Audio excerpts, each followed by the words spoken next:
नमस्कार।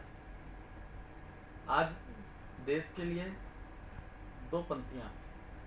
इतनी सी बात हवाओं को बताए रखना, इतनी सी बात हवाओं को बताए रखना, रोशनी होगी चिरागों को जलाए रखना, लहू लेकर जिसकी की है हिफाजत हमने, ऐसे तिरंगे को दिल में बसाए रखना।